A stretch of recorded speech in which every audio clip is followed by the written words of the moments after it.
Welcome to INAN's Student. INAN Student is a platform for law students to come here and deliver a lecture on the topic of their choice. Today we have with us law student Vrushti Shah. She is going to speak on marital rape and the debate on criminalization in India. She is from KES Shri Jayantilal H Patel College of Law. So without wasting further time, I would request her to commence with the lecture. Thank you. Hello everyone, my name is Vrushti Shah and today I will be discussing the topic marital rape and the debate on criminalization in India. Let me start with a simple but an uncomfortable question. If a woman says no to sexual intercourse and a man forces himself on her, the law calls it rape. But what if the same things happen inside a marriage? Does the word no lose its meaning just because a woman becomes a wife? The question lies at the center of one of the most controversial debates in Indian criminal law today. Marital rape and whether it should be criminalized in India. Although the marital rape exception was historically discussed under Section 375 of the Indian Penal Code, the current law is BNS 2023. Under Section 63 of BNS, rape is defined. But Exception 2 still retains the marital rape exception for an adult wife, which means the core controversy continues even under the new criminal law. This exception has triggered intense debates about consent, constitutional rights, and the meaning of marriage under modern law. Let's first understand what marital rape actually is.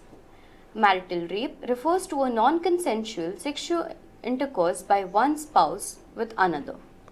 The key concept here is consent. Consent means a clear, voluntary, and informed agreement to participate in a sexual act. Marriage does not automatically imply consent. Historically, however, many legal systems believed that when a woman married a man, she had given implied lifelong consent to sexual relations. The idea originated from English common law, which influenced many colonial legal systems, including the Indian Penal Code drafted in 1860. Over time, societies began to recognize that marriage cannot take away a person's bodily autonomy. As a result, today more than 100 countries around the world recognize marital rape as a criminal offense, including Britain. But India is still among those 36 countries where marital rape is not criminalized. You might have heard of some other members of this club: Pakistan, Afghanistan, and Saudi Arabia. The law governing rape in India today is found in under Section 63 of BNS. This provision defines rape as a sexual intercourse without consent in situations such as against a woman's will, without her consent, obtained through coercion or fear. However, Exception 2 under Section 63 states that sexual intercourse by a man with his own wife, provided she is above 18 years of age, is not considered rape. This means that forced sexual intercourse within a marriage is generally not treated as rape under Indian criminal law. That said, the law provides certain limited protections. For example, under the Protection of Women from Domestic Violence Act 2005, forced sexual acts within a marriage may be treated as domestic violence, allowing the women to seek protection orders or residence rights. However, the question is, yes, they can seek protection orders, judicial separation, and monetary compensation, but there are no criminal penalties. How is this okay? Let us now look at several important court cases that have shaped the debate on marital rape in India. One significant case is RIT Foundation versus Union of India.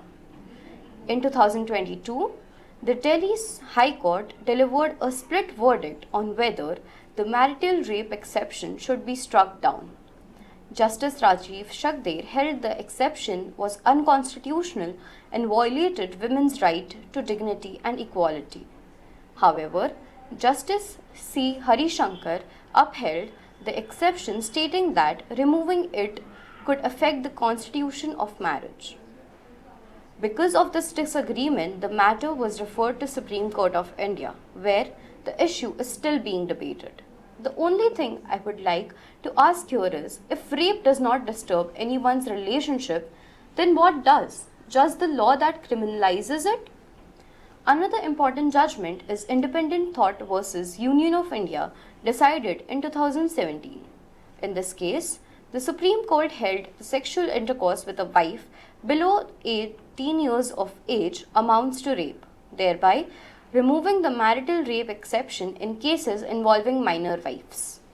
This decision was considered a significant step towards recognizing bodily autonomy within marriage. To understand the scale of the issue, it is important to consider the available data. Violence within marriage is rampant in India. 1 in 3 married women experience some kind of violence from their husband, and 1 in 25 women face sexual violence like marital rape. In the world's most populous country, that means 26 million women face sexual violence by the hands of their husbands, and we want to uphold the so-called sanctity of marriage? According to the statistics, 90% of women who endure sexual violence in marriage do not seek help, often because they don't see it as a crime. They see it as a husband's right. Supporters of criminalization argue that marriage should not remove a person's bodily autonomy. Every individual has the right to control their own body, regardless of the marital status. They also argued that the marital rape exception violates the constitutional principle of equality before law. If forced sexual intercourse is considered rape outside a marriage, the act should not become legally implied just because the individuals are married. Another argument relates to human dignity and personal liberty. In the landmark judgment Justice KES Shri versus Union of India, the Supreme Court recognized privacy and bodily autonomy as fundamental rights. The court observed, privacy includes, at its core, the preservation of personal intimacies, the sanctity of family life, marriage, procreation, and sexual orientation. Many scholars have argued that if bodily autonomy is a fundamental right, it must logically apply even within marriage. Another important development in this debate is the position taken by the Government of India before the Supreme Court of India. In the affidavit submitted by government, the government stated, and I quote, Vrushti, thank you very much. You had given a nice overview of this marital rape concept, and this reminds me of a very old thought that during our Constituent Assembly there was one lady member called Amrit Kaur, and there, not in so many words which we have spoken today or we speak today, but she had expressed that there should be a consent even in the marriages. Of course, that was not taken in the constitution, that's different part, but thank you very much. A small token from Hammurabi to you.